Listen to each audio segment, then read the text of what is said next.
that she's moving to is not ready. So. Okay. So seller, they don't want people in the house. Right. And then you said old, so higher risk? Yes, yes. Okay, Adrian, I saw that you said higher risk. Is that buy side or seller side?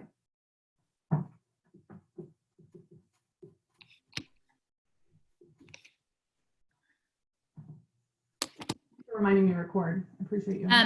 Elizabeth, another thing I have for my buyers, like I've heard two of them say like they're worried about just the market volatility of just not knowing what's going to happen. I mean, and both of those people are not in jeopardy of losing their jobs, but they're just concerned about the market. And I'm, of course, have tried to overcome that with multiple scenarios, and I can't seem to get them off the ledge. They're worried about the value of the property when they buy one going down. Is that what I hear you saying? Yes, yes. Okay. Even though, honestly, I feel like they're going to be there for at least 3 to 5 years, and we're going to be long gone from this. We'll have a vaccine by that time, and and if you look at the overall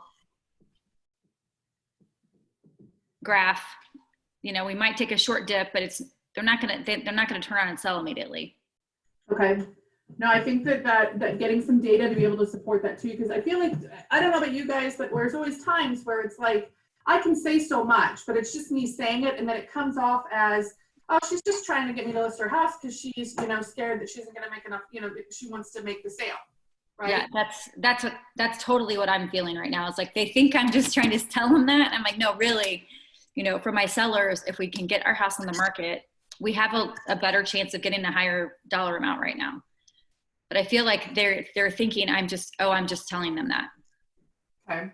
For everyone else just joining, we're kind of going to brainstorm what are the objections that we're hearing from clients that have gone kind of and said, we're going to hold off. We want to buy, our plan is to buy, or our plan is to sell, but we're holding off. So we're kind of just brainstorming through what those objections are and what those things are. Elizabeth, I have a couple. Yeah. So I heard one yesterday tell me that he was waiting to find out if he was going to be furloughed. Seller or buyer? Buyer. Okay.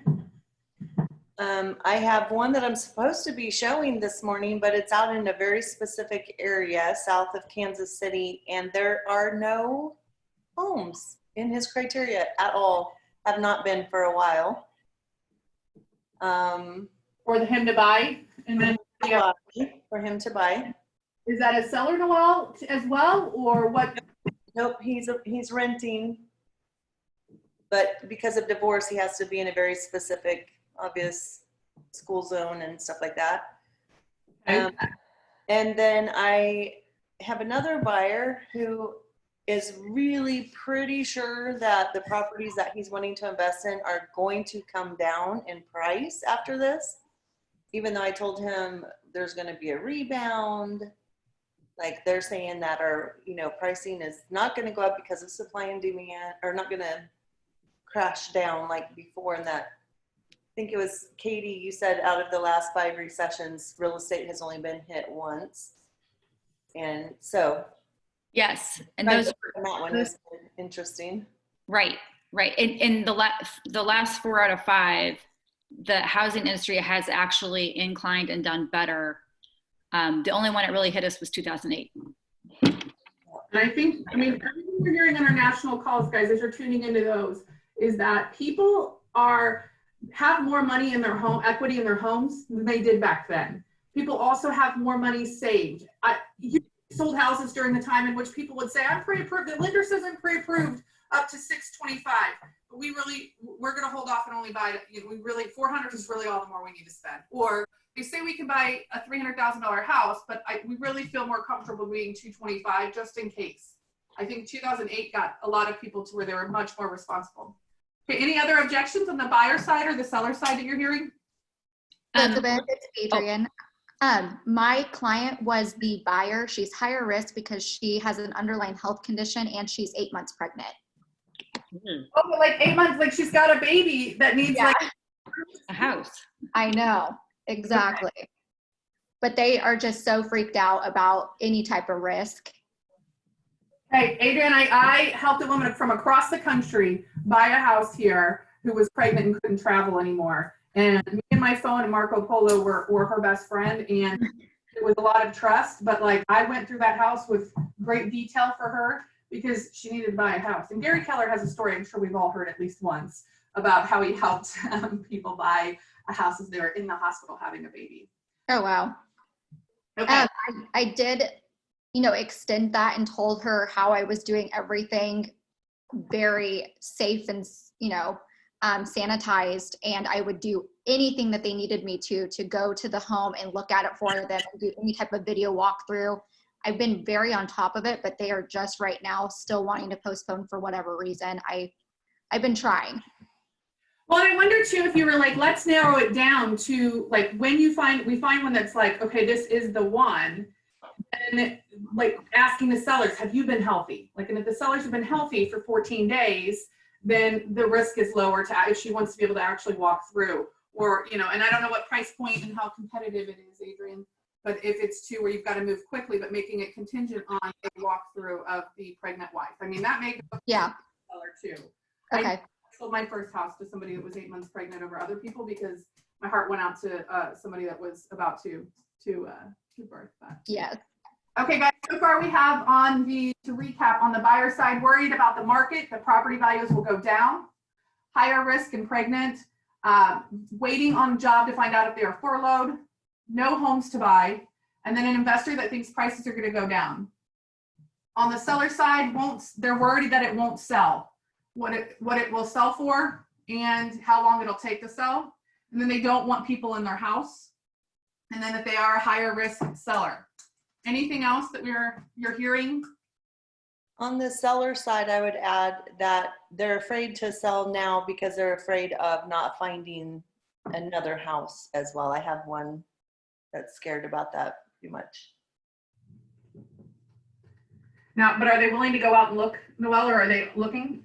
Yes, they're looking, but there's the whole battle of who, do we put the house on the market first so we're not contingent, so we can actually find something that's out there, or if we put it on, are we going to be homeless because we don't find one once we get ours sold? So we're going to put theirs on because we just lost out on one. Okay, Katie added that on the buyer side, lender Voltaire. I'm glad you put that in there. Voltaire. Oh crap! Now I can't say it. I know I can't say it. Can you? It's volatile. Yeah, okay, I'm with you. Volatile. Yeah. So these are FHA buyers, and they're kind of going, okay, things are all over the place with what my loan's going to be, or is it rates? I think it's not necessarily rates, but just, I mean, honestly, like I'm kind of feeling that just in the lenders. They're, like hearing Adriana talk, just about how like it's just craziness. So of course, from a listing side, I'm like over the top on top of my buyer, the buyer's lender, staying in communication with them, just touching base and making sure that if there is an issue, that we find out the first possible second so that we can react. But yeah. All right, guys, is there anything else we haven't covered?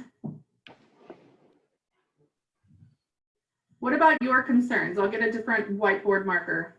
Do you have any hesitations, guys, on getting out in the market right now or listing a property right now? Is there anything that's kind of giving you pause?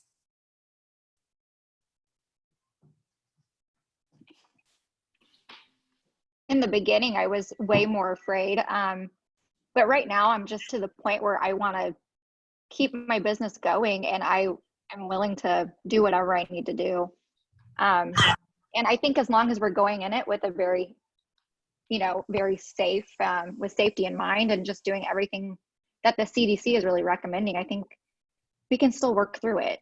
I still think we can get to our, goals. So I'm not as worried anymore. Okay. Adrian, I think I'm hearing that from other agents as well, and I think we're seeing that.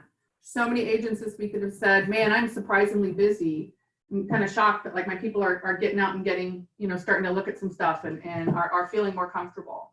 And I think that over the next 17 business days, that we're going to get even more so, where there's going to be more buyers that are willing to get out there and take a look.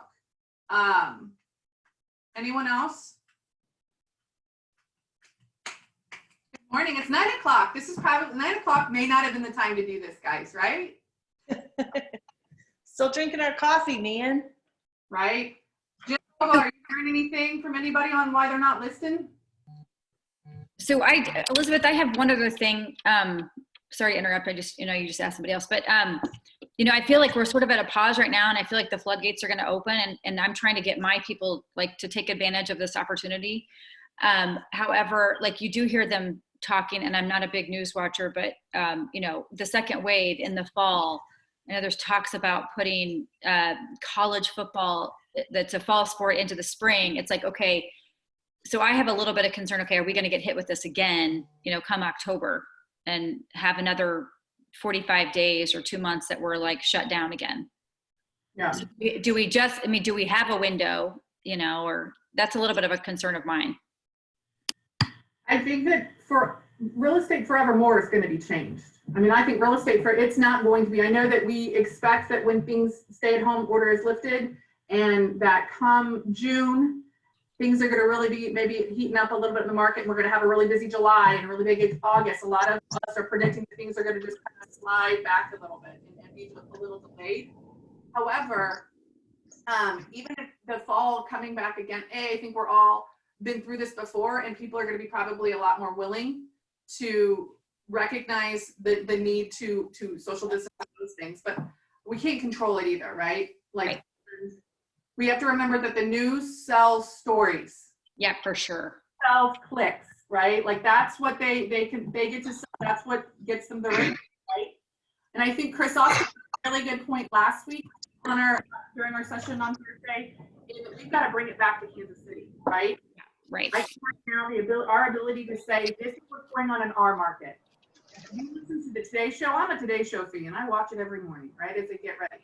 And yet, what's happening in the world, in the country, C2C, not what's happening in Kansas City. And I think with us being able to provide more data and actual hard facts is going to be able to help us in getting people to realize that this is an opportunity. And our inventory is lower than ever. So this is the year that somebody needs to really look at making a move. Kate, were you going to say something? No, okay. Jim, what are you seeing out there? What are your people saying? So I have buyers that are active in the marketplace, that are competing and not winning multiple offer situations. We're bringing on 2 listings tomorrow in very competitive price ranges. The upper bracket, I would describe the upper bracket as, there's a fog that has kind of dropped on the upper bracket, and we're really having conversations about, okay, do we go temporarily off the market? Because you can't drive in dense fog, right? You got to drive really, really slow. But as the fog lifts, you can drive faster. And so the question is, as the news cycle changes, and as we now move from ventilators to testing and antibody testing, we're learning more.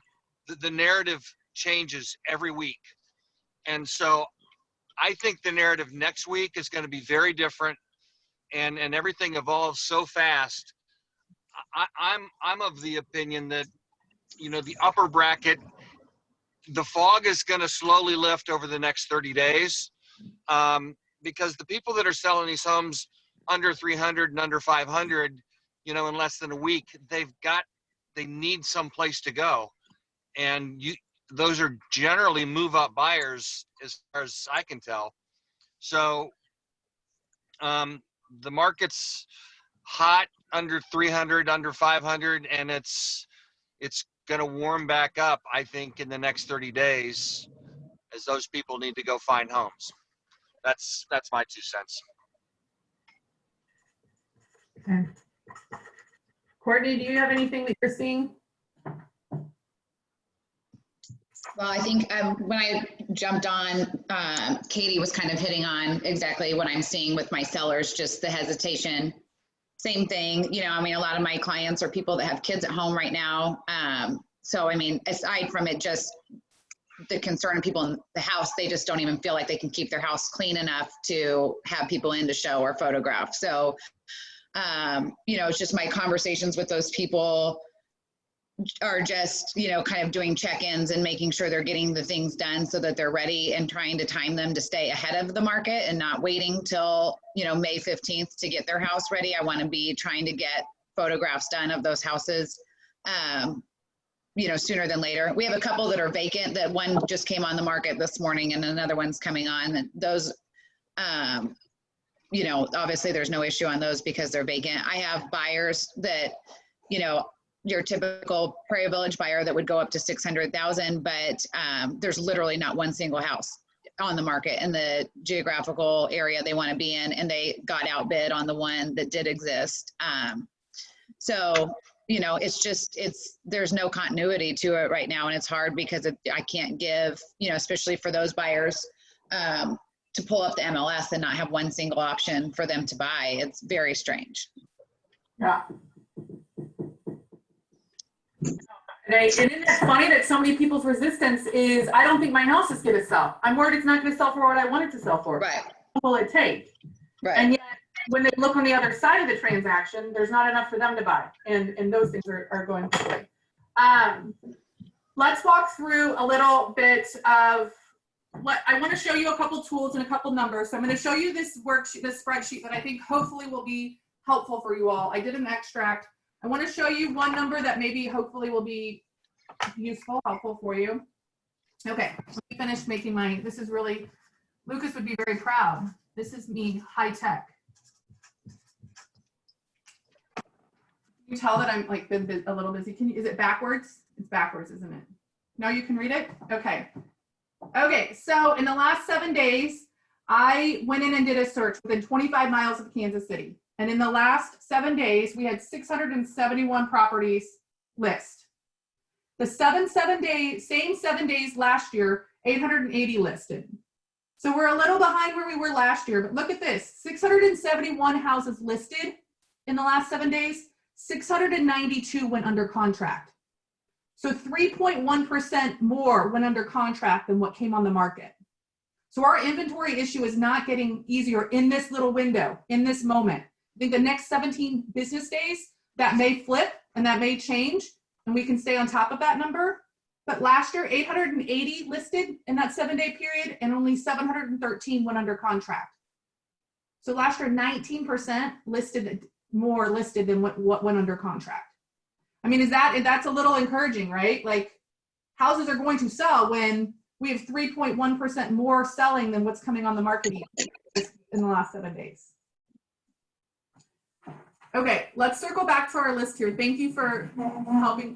I think that was a good exercise to kind of go through and what we're hearing. Do we want to work through what objections might be across that list, or do you guys want me to? I'll show you this extract. You guys know I'm like a nerd for numbers, right? Okay, I've got a couple notes here.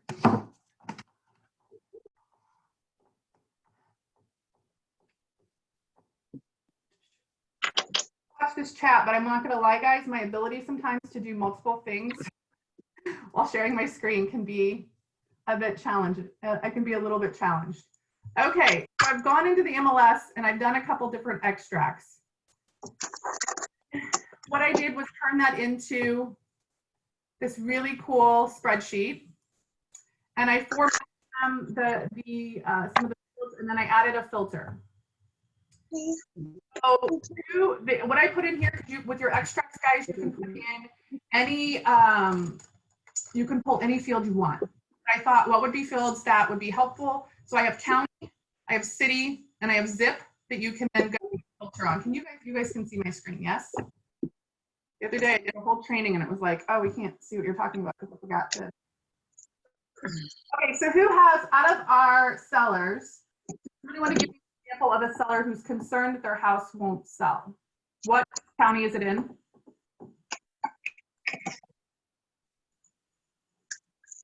Not everybody at once. How about Johnson County Prairie Village House? Yes, sorry, I was muted. Yes, Johnson County. Okay. So we can go here. You guys, I'm gonna let me know too if I need to do this a little slower or if too fast. I went ahead and put filters on, and when you're in Excel and you add a filter, it changes these little things at the top from being just a little drop down triangle to being this like filter looking thing. So I filtered the list to only show me Johnson County, Prairie Village, and then is there a price range that would be helpful to work within? Probably like 325 to 375.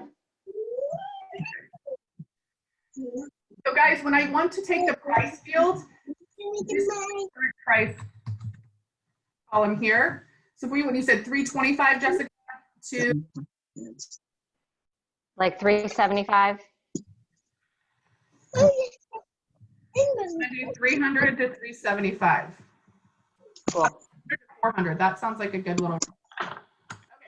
When you want to do your filters for your numbers, we're going to go off of the current price, and then in some of the other forms, because I've got also here what's gone under contract, what's sold, and then back up in current price, what's currently listed. These are all houses.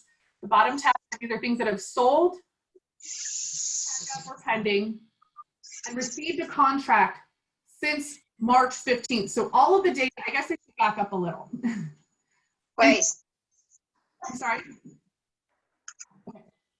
In thinking about what data is going to make our clients realize that we're not just telling them a story because we want to make a sell, right? And what is the information they truly want? Yes, we can go in and pull comps like we've always pulled comps, but some of them are going to go, well, how many of those sales happened prior to COVID-19? How many of those houses went under contract that you're showing me that are pending and show for backup, but they went under contract prior to COVID-19? I don't think people realize that we've been in this for over 30 days now. And I think that's the data they're really wanting to know. I want to know how I can dealt with and been on the market and received a contract since COVID-19 went into place.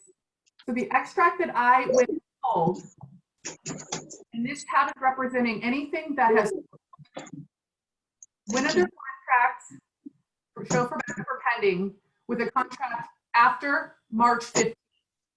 March 15th was a Sunday. The stay in place orders when it really, and I think things really, that was kind of the turning point where things really, really got serious. And we got kind of the knowledge of, hey, this is, restaurants are closing down and such. So all of this data is to contracts that came in since March 15th. So during COVID-19. Okay. So to go and pull what has happened in Prairie Village, what does those look like for Prairie Village between 300, and I would encourage you when you have a sales, the sold field, that you want to make sure you're searching up for the sale field and not the price sale and not current price, because sometimes people, these things are listing selling above asking price. But when you do your numbers filter here, you're going to want to use this numbers filter option. And then you have the ability to say equal, does not equal to, greater than, and we want to say between. Okay. There you go, between, thank you. So then between 3,000, and I have to count out my zeros. 400,000. Okay, so this is showing me all of the records that have received a contract, either closed or pending or show for backup status. Okay. Looking here, guys, the things that have closed with contracts that came in after COVID-19, the March 15th, the list price to sales price is 97%, 100%, 97%. So there hasn't been a huge change in this price range in Prairie Village with contracts that have come in afterwards. And then it looks like days on market, you've got a days on market field here. Most things have sold. For those people that are concerned, how long will it take to sell? Look at this. These are all properties that have gone under contract. 153 days was our one-off there, right? Otherwise, it looks like everything is sold pretty much in a maximum of 0 to 3 days. So do you feel like sharing something like that with them to see that this is not data of everything. This is data of like literally what has happened since COVID-19 would be helpful. Oh my Yeah, gosh. that's great. So Elizabeth, those have all gone under contract, but just the bottom 3 have actually closed. Yes, and so I can go through these columns with you guys as well. So we've got date added, which would be if they put it in the MLS early, and I can hide that because that might be a little bit confusing. So date listed is the day that they went on the market, is this column. And then the date that they went under contract is this column K. Days on market is how many days between when they listed and when they went under contract. I created this column O, days under contract, just shows how long they were under contract before they closed. So we have one that closed in 23 days, or 2 of them that closed in 23 days. And then this one just shows, I created a column that shows how long between when they listed and the time that they closed. And we'll talk about, I went ahead and pulled the columns for listing office ID and selling office ID.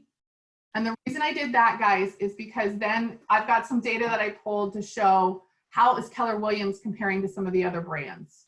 So that way, if there's a marketing piece you want to put together because you are trying to motivate somebody, or maybe you're in a competing situation, that might be something that would be helpful. So when you said that you said between 325 and 350. So this is sold, show for backup and pending. And then this is everything that is active on the market currently. We'll go back and filter on Prairie Village.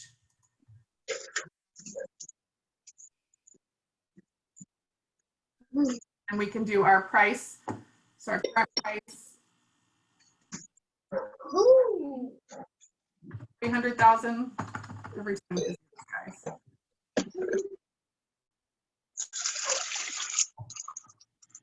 Blaze, you need to take your seat off your bed.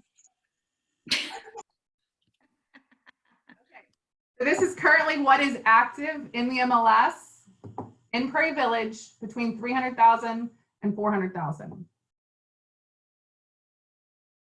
This is how many days on market that it's been. These are the pre-MLS. So really we have just, and this is gonna mess me up. See, I got all these things going. 7 houses that are listed active currently. Can you zoom in on that a little bit? Okay, so that was gonna be my question, is why they weren't in numerical order. But that you just answered it because of the pre-MLS.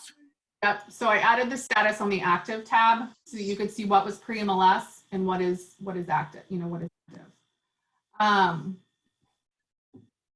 Elizabeth, will you share with us how you filtered this MLS search so that we could pull a similar thing? Yes, I by all means can help show you how I filtered. Do you mean how I created the export, or? Yeah, like when you were in MLS creating the master list, like what were the criteria that you used so we could pull a list like this also? Yep, well, and I'm going to send it out to you, Amanda, as well. Like I'll send this file out as well so that you guys, I kind of wanted to, so yes, I will, let's take a little bit of time and we'll save time because I want to show you how I went in and some of the thought process that has to go in place to make sure, like, what data am I actually capturing? Okay. And I'll show you how I did the extract. But I'll send this out to you guys. I wanted to make sure to see if there was other stuff that would be helpful to go over. So one other thing, and please, some of you, I know we all have different various like levels of Excel use. Some of us are Excel freaks, and I have to remind myself that I am one of those people. And some of us, maybe it's a new tool for us. One thing you can do here too is if you wanted to get an average for days on market, you can select the fields that you want to get an average for or a total of. So you can select the field, and then down here, if you guys can see the very, very bottom right, it's showing me that there's a count of 25. Oh, you guys see if I hover over, it's going to change. So there's a count of 25. Do you see where I've got my mouse? And the average is 10.76 days.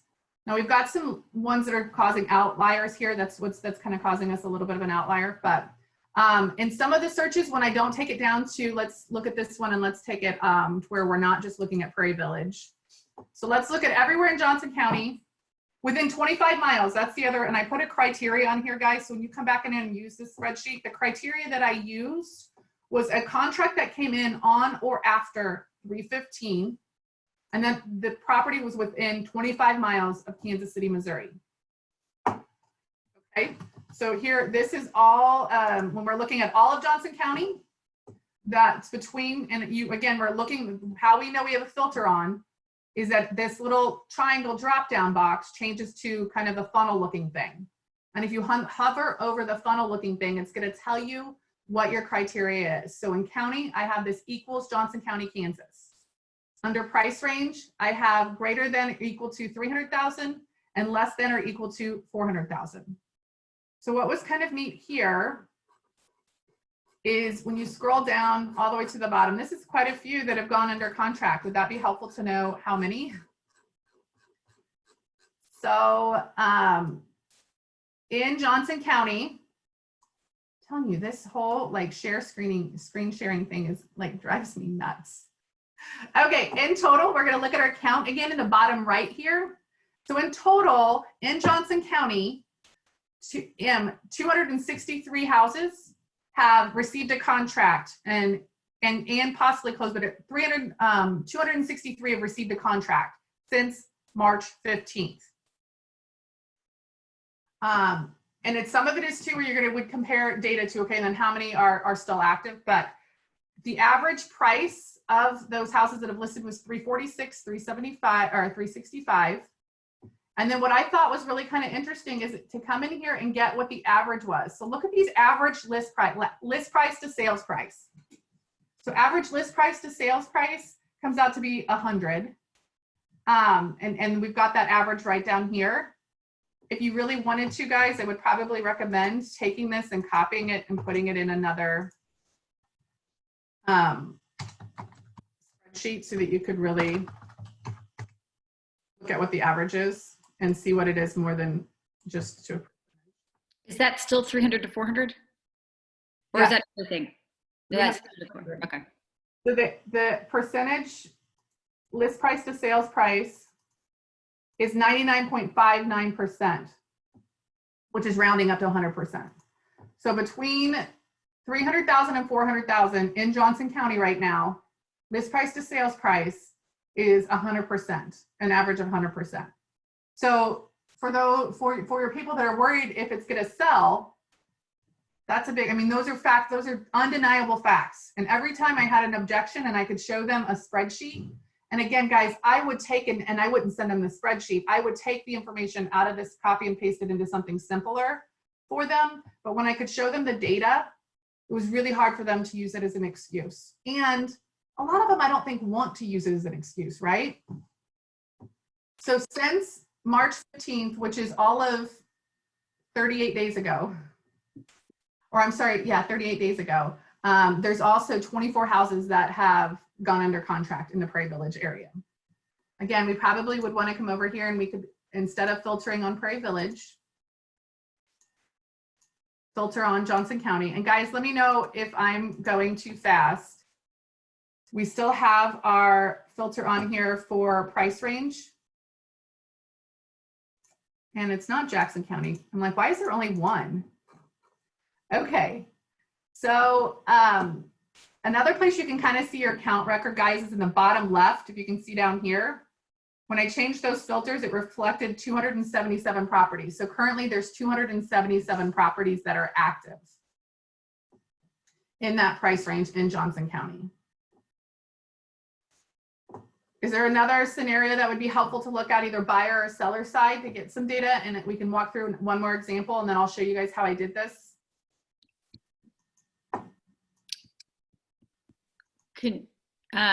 If nobody else has one, I have one. Okay. But actually, Elizabeth, do you have age in your, because I think that's going to be a big factor in mine.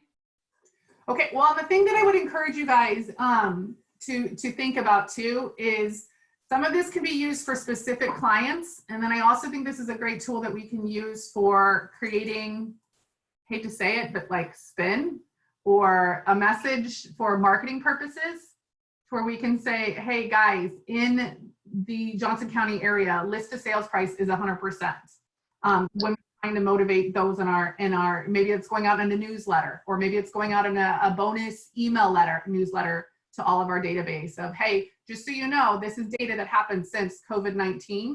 They're all contracts and all data from contracts that have come in since COVID-19 started, or since March 15th or COVID-19.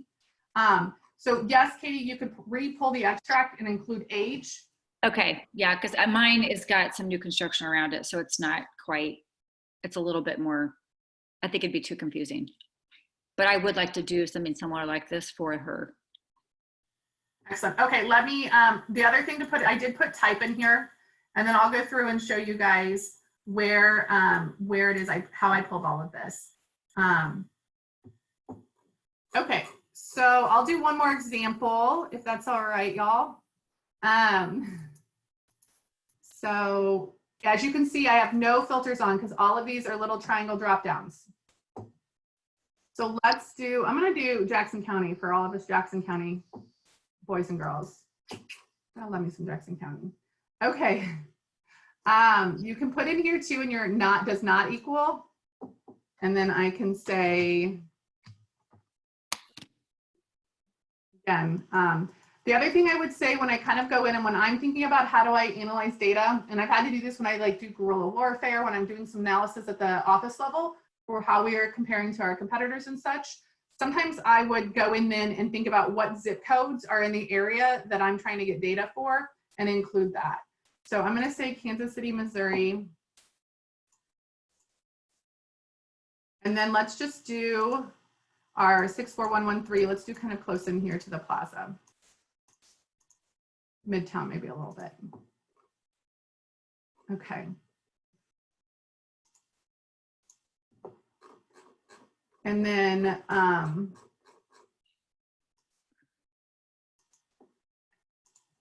do our between again. Every single time.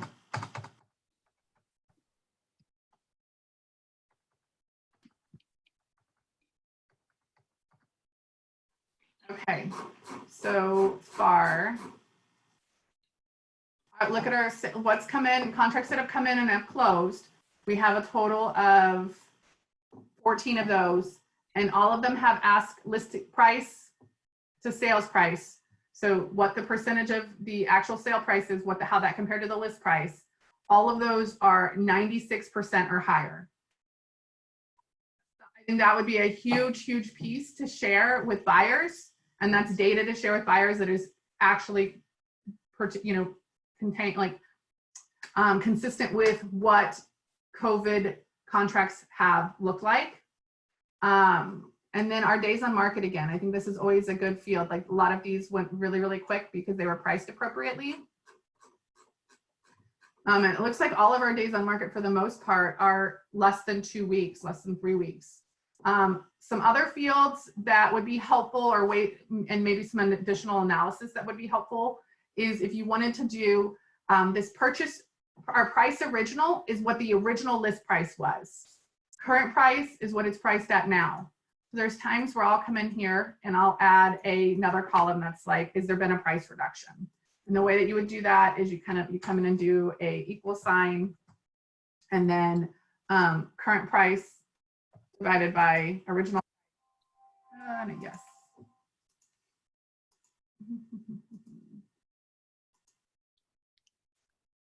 Then you want to just copy that down. So if you write a formula, guys, and I'll slow down again, if you write a formula in the first box and then you copy that formula, it'll copy it all the way down and do that calculation all the way down. So it looks like there hasn't had to be a whole lot of a price reduction. Here's one that went on a little high and then dropped. Okay.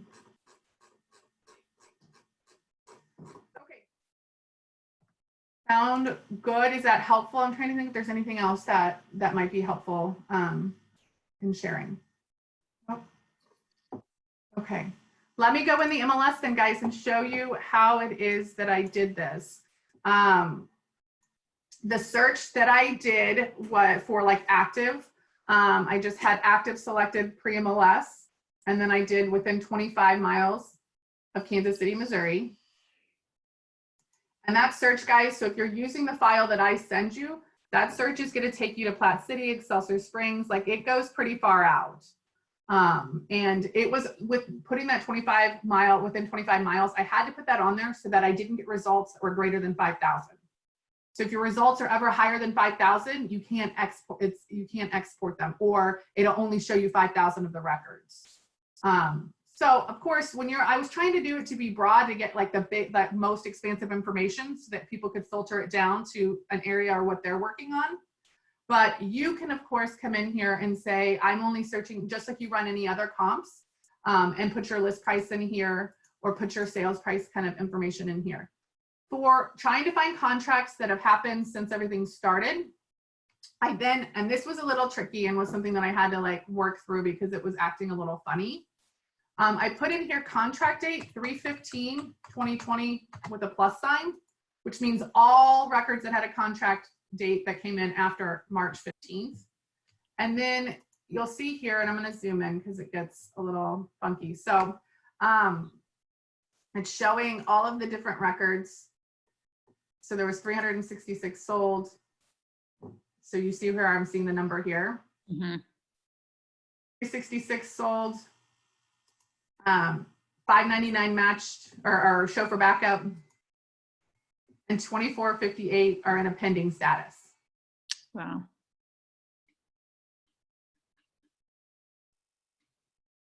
I mean, but that is like everything, right? So if we wanted to, you could also come in if you wanted just quick numbers to just be able to give percentages and be able to calculate how can I put out a graphic to my people or get data to share in a Facebook Live. That kind of a thing, you could come in and do a quick kind of find there. The same thing works with listed date, but note that if you put in here date listed 3/15 plus 2020, that's going to exclude anything that listed prior to March 15th. And that's only to give you what's listed and went pending. So anything that went pending that was listed after the 15th, we've got 1624. So houses that have listed since March 15th, 1624 are in a pending status. And pending and backup status 2054. So does that make sense how it's kind of basically a traditional search? And then let me go in, Adrian, and show you, or sorry, Amanda, and show you how I set up an export. So when you go to set up your exports, and you can create as many as you'd like, you're going to go to My Matrix. And under My Matrix, you want to go to Settings. Then you're going to see here, and you have to do this step before you do your search. So you're going to see here custom exports. So you'll click on custom exports. And then you can go in and create your own. So I created this COVID-19 market update. But if you want to go in and create a new one, you'll just come in and say add an export. And then you can name your export here. And you can decide what field you want and populate those over. I'll show you. So that's where you could add, Katie, if you want age. So there's a field for, you gotta like, and I did like age description. Okay. Here if you wanted. Okay. You could add neighborhood. You could add the address if you had the specific addresses if you'd like. I can show you the one that I typically do for my, and this one's got a lot on it, so don't freak out. But I have the MLS number, the date listed, then I have the street number, street direction, street type, all of the whole address, as well as bedrooms, bathrooms, those kinds of things. But if we're really just trying to get some like general information to give some like an update to calm everyone down on what the market looks like, I thought keeping it simpler might be easier. The things I would say, guys, is when you're creating your exports, I'll show you the COVID-19. So the one that we're using today, I have county, city, zip, type. So I have different fields that I pulled. DOM is days on market. CDOM is combined days on market, listing office IDs, selling office ID, status. But down here, you're going to have include column names. Be sure that you make it say label or name. And the label is going to be what you see in MLS on like a MLS listing record. And then the name is going to be like the code name. Like, so it might be DT underscore listed. And that's like the coding term. So I would probably recommend selecting label. And then you want to make sure that you have comma radio button selected here and not tab. That's how I created the export. Is that helpful, Amanda? Yeah, that's really helpful. Okay, so let's go back to the search and I'll show you if you want what. So these are all the pending. So once you come into your search, you'll select at the top, active, all, none, whatever you want to make sure you've got all selected, that it shows 3,059 of 3,059. And then you want to click at the bottom. If you see here at the bottom, you've got this export button. You'll click that. And then you're going to select that custom export that you created. When you do so, if there's a field that you're like, oh shoot, this time with this search that I did, I want to do a different field, you can edit the custom export from here once you've created it under your settings, under My Matrix. So you can come in and make an update on the fly, I guess you would say here. But otherwise, you're going to come in and you're going to select it, and then you'll click export, and then it's going to open it up in Excel for you. And it's going to open it up without any of that formatting and such, guys. And I'll show you, if you guys are okay with it, I'll show you a couple of tricks with that formatting for quick. There, I would highlight all of the date fields. And then at the top here, do you guys see this little drop-down box that I'm like playing with right now? Mm-hmm. You hit that drop-down box, you can just put short date and it'll shorten it to a cute little short date for you. Under anything that's a price or a value, you would want to select those fields. And again, you can use this drop-down. And you can, I usually just use this little $sign here. So you see under this drop down menu, there's a little $sign. And so I hit that, it does put the decimals in there. So then you got to get rid of those by using this little get rid of the decimal sign. If that's helpful. The other thing I've noticed with exports, guys, is the days on market is not always calculated properly. So often I'll go in and do my own formula for this, where it'll be date under contract minus date listed. And whenever you're doing a formula, you do have to have a little like print, like the little, I don't know what those things are, but and then I copy it all the way down. So note too that your days on market may not show up, and I'm not going to go all the way down, but you'll see, watch how some of them change because this isn't calculating correctly. I don't know if it's because it's something that somebody entered it as pre-MLS and then pushed it live faster or whatever reason. Sometimes it doesn't show up. That sound cool? Okay, and then to add the filter, so you can do the fun filtering if you'd like, guys. You'll just come up here to the top, and oh my goodness, this thing is in the way again. Okay, so we'll come up to the top, and then you want to go to data, and then oops, I got off of the one. Okay, so we want to come to the top here, and you're going to go to data, and then filter. If you click this little funnel-looking thing, it'll just make it to where there's a filter on everything.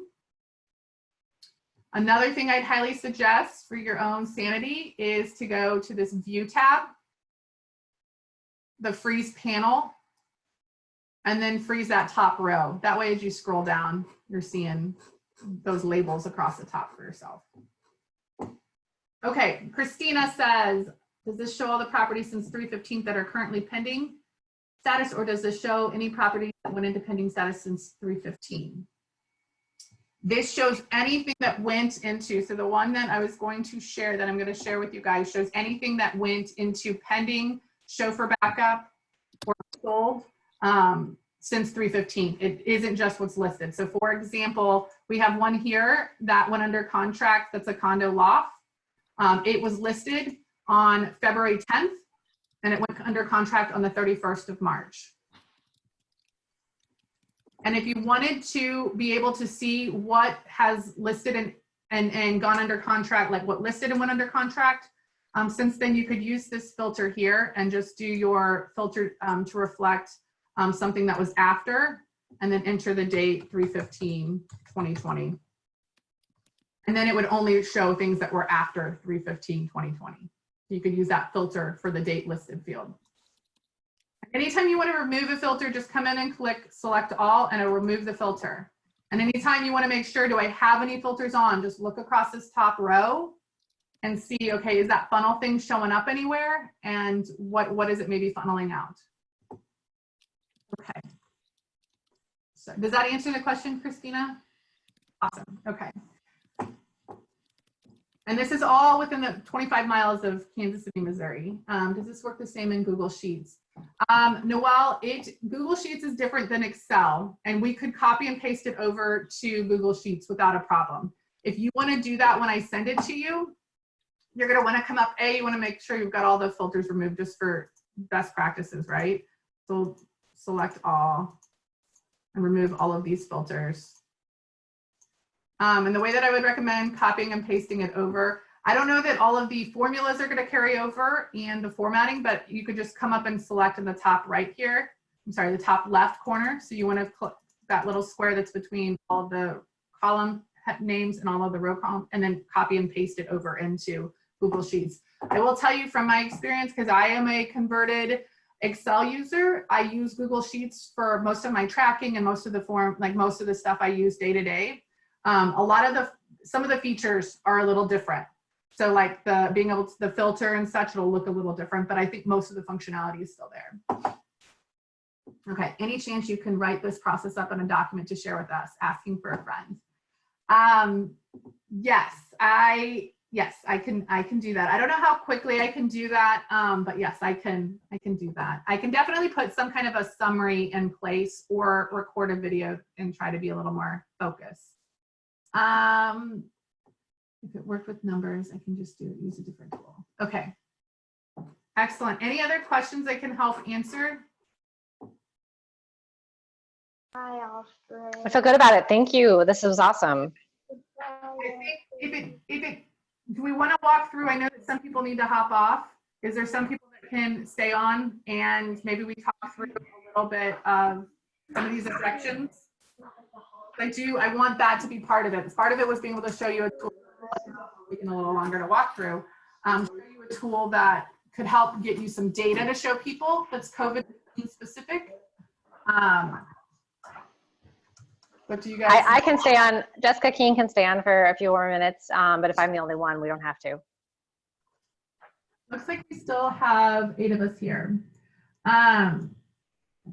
So worried about the market and property values going down. I think if our list price to sales price is what it is, I don't foresee, and when you look at that, we had this little, so we had 671 lists in the last week and 692 went under contract. If we can continue to monitor that, I mean, we're losing inventory 3% over last week because more listed than what went under contract.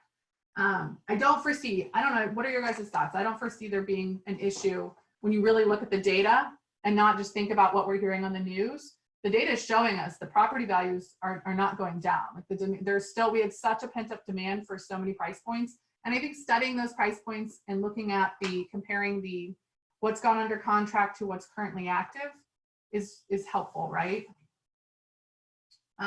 Waiting to find out about a job. I think that's a valid reason to be waiting, right? Because we don't want to be writing contracts and then having to back out of them. I would tell your investor, I really think the investors, it's going to be where depending on what price point they're wanting to invest in, I think it's only going to get harder. And I think that telling our people that we have 17 business days, but we only have 23, including today, days until the stay-at-home order is lifted, and even more people are going to feel comfortable either entering the market as a seller to list their home or coming into the market as a buyer. I think each week that goes by, more and more buyers are going to be entering into the market again. And so as a buyer, I think it's super important to, if now is the time, I think that it would be good to start getting out. And as Chris said, encourage them to drive by and take a look. And if they really like something to go through it. I think that some of the scripts that I've heard people, and I wanted to share this with you guys too on the buy side, maybe as hope for all of you that are running around with buyers. I talked to an agent last week that's a buyer's agent, and she shared that this has been absolutely amazing because she's written 4 contracts, and 3 of those ones in which the buyer wrote a contract in the first house that they saw in person. And she said, it's awesome because buyers are now doing so much more due diligence in looking at the virtual tour online, driving by the houses ahead of time, looking at the seller's disclosures before they go so that there's no surprises there. And she said that there are buyers that are just really, truly motivated. And I think if we've got people that are that understand the seriousness of, if I want a house, there's less to choose from right now than there has been before. I need to write a really strong offer. But also as a buyer's agent, it seems like people are more focused and serious and willing to take that guidance of, let's not go look at a gazillion houses. Multiple offers and not winning. I think showing them some of that data would be really super helpful, and showing them how many have, and telling them that we've got, like, our choices are dwindling, and that maybe it is important that we up our aggressiveness on some of these houses as well. I would say, what are your guys' thoughts? My thoughts on the don't want people in your house. I think that now is a time, and some of us that have sold for a while, back in 2009 and back in the day, like, we would tell people to just jump up and run out of their house for whatever, if they got a showing, right? I don't think that's the time we're in right now. I think this is a time where people can be even more particular about how much notice they want for a showing, when they're going to allow showings, and buyers are going to be understanding, especially that Prairie Village house that's in a price range that things are selling quickly. Your seller wants to say, we're only going to allow showings between this time and this time because and we want 4 hours notice or 6 hours notice. I think this is a time in which sellers can put those things in place, especially if you can show them it's an area that's in high demand with data. Would you guys agree? Yes, I think also with the way that I've seen people when they are living in the house, the way that they are prepping, the agents that have prepped the houses with all the doors already open, the lights are already on. Like, if you tell the clients, you know, there is a way to do this so that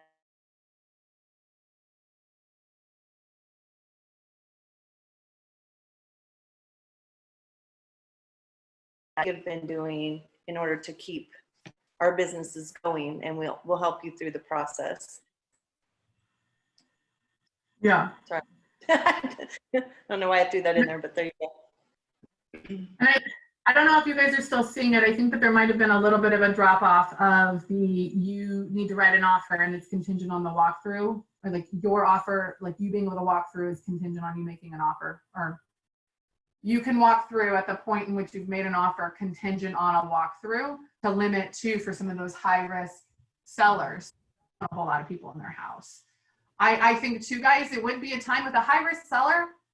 Protect your people, be their advocate. If they really need to sell their house, now is a great opportunity for them to do so and get high dollar for their property. And for it to sell, if you run the data and you do the data and you're seeing that the days on market for those properties are less than 3 days, you can be an advocate on top of that to say, hey, listing present, even though this is a 375 house, my client's a high risk client and I'm their advocate. And so I will be here to make sure that everybody is taking precautions as they enter the home and following the rules. There's nothing wrong with that, with you being, and I think in this market that's doing the best service to your client, because you're getting them on the market, you're getting them, you know, their house under contract, and you're protecting their safety too, to make sure that somebody isn't walking in that's, you know, not, you know, wearing gloves or not wearing a mask and that kind of a thing.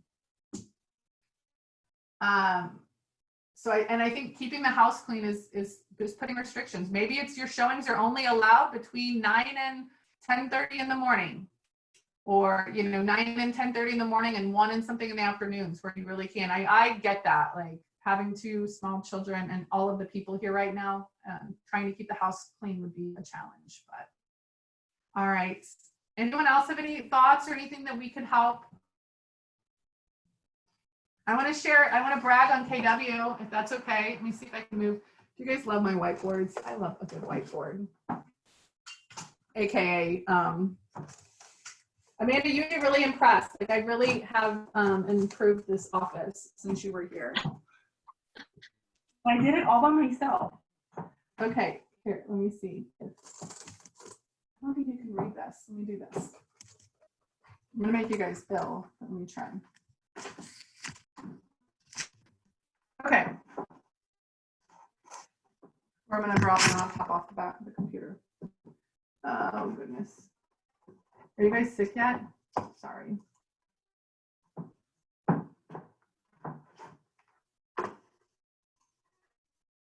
Okay.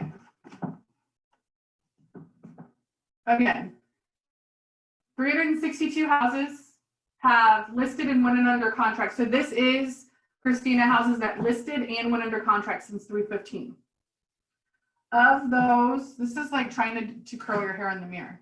Of those, 93 of them were listed by KW, 101 that brought the buyer by KW. So 194 were KW properties. So that's of the 362, if you come take it times 2 for one each side of the transaction, it means KW brought 27%, has been responsible for 27% of the parties that are involved.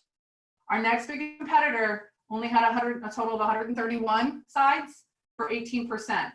So we are outperforming any other brand by 9%. Yay us. Right? Isn't that great? Okay. You guys, I'll Can you take a screenshot of that and send it to me? Would that be possible? I will totally make it like my goal would be to make it into a nice, cute little graphic for you. So I will do better than that. I will get into command designs nowadays, guys, so much easier to work with.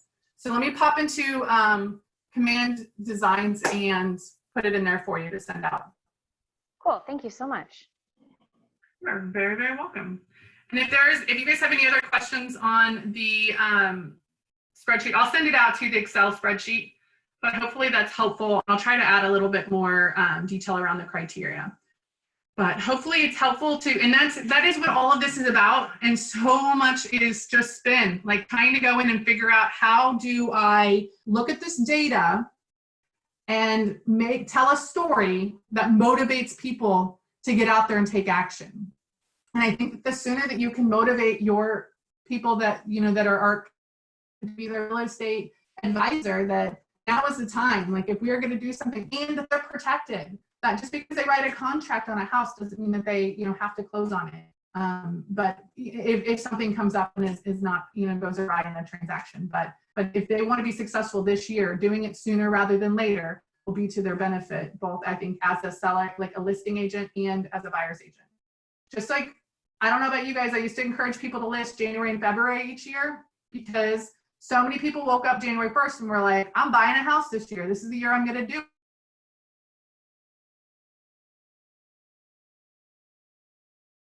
But that would be, something to consider and some spin. So anyhow, all right, guys, thank you so much. I will email this out and I'll do my best to document something too and send it out. Thanks, Elizabeth. It was helpful. Appreciate it. This is good. Thank you so much, Elizabeth. So good to see you guys. Yes, thank you. Bye. Bye.